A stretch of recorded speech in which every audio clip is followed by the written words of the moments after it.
talking about the terrestrial habitats, there are three types of terrestrial habitats. The first is deserts, second is mountains, and the third one is grasslands. Firstly, we are going to discuss about deserts. Now, when you think of deserts, what are the animals or plants, basically what are the biotic components that come to your mind? Firstly, it is camel. We know camels are desert animals. Yes. Also, we have rats and snakes that are particular to deserts. Basically, these are different from the ones that are present in plain areas. Okay. Talking about plants, it is cactus. Now, what are the conditions, what are their characteristics that these animals and plants actually have so that they can survive in extreme hot environment, that is the deserts have, and they do not have a lot of water around them. So what are the conditions that help them to cope up with minimum water and severe heat? Firstly, we are going to talk about camels.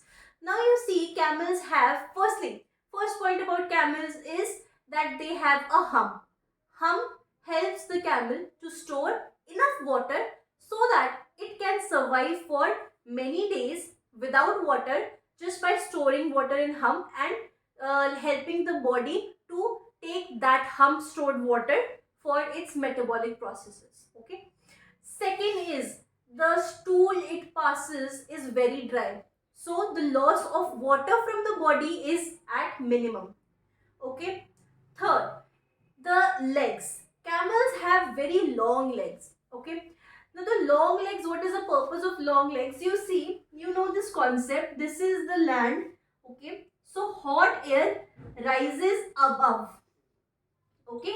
Hot air rises upwards, and when it rises upwards it becomes cool. Okay, so blue indicates cool and I will mark hot air as red. Okay, so now hot air is moving upwards, it is becoming cooler when it is moving upwards, and cool air, it forms a circle, it again comes down, right? And when it comes down it becomes hot again. Okay, so here it becomes hot again. Okay, it is becoming hotter and hotter when it comes near the ground. So now what is the concept with chemicals and this process, sorry, camels and this process? Now you see camels have long legs, this is the land and this is the body of the camel.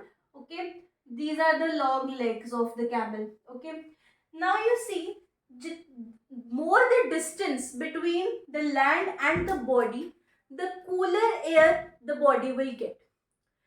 When the hot air from the land is moving upwards, it is becoming cooler, and when it becomes cool it reaches the body, and so the camel does not feel that heat on its body.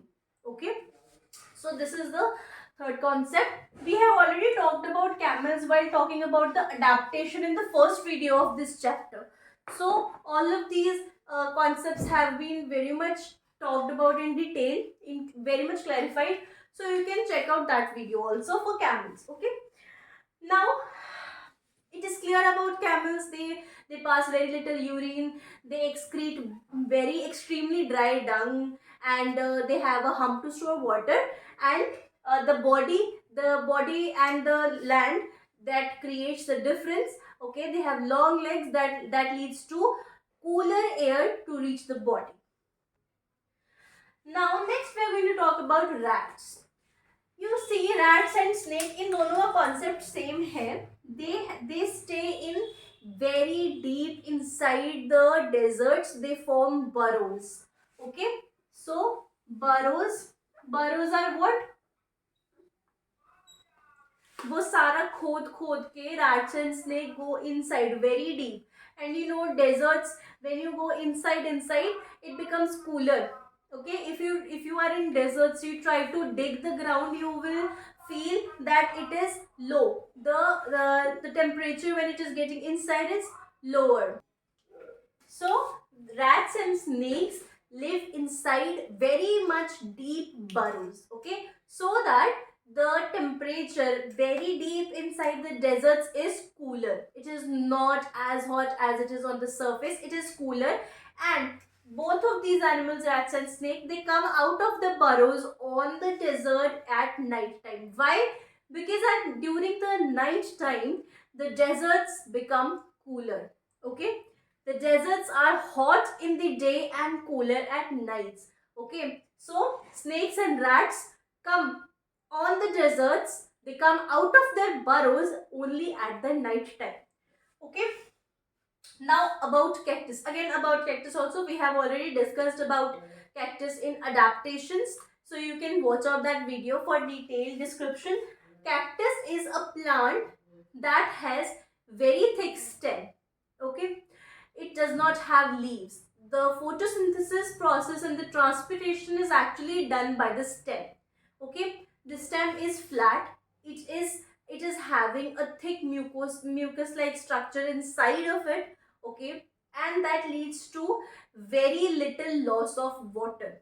If you do this one activity that you must have done in your normal planes, that when inside the under the sun the plants, any of the leaf is covered by polythene. Cover any leaf with a polythene when during the daytime, okay. What you will see, the loss of water from the plants, you will be able to observe it from the polythene, okay. If you do the same activity in deserts with the cactus plant, you will notice that the loss of water, that is transpiration, in cactus is very minimum. The plant tries to lose very minimum amount of water during transpiration. It does not loses a lot of water, okay. Why? Because it is not provided with a lot of water, okay. It has this adaptation to save water inside the body, okay. Also the stem, it is thick, okay. It helps the body of the plant to store water, right. It has a thick structure and it has no leaves, no transpiration, very little transpiration actually, and no leaves. Photosynthesis is done with the stems only, okay. Now this is about the deserts. Now we are going to talk about mountains.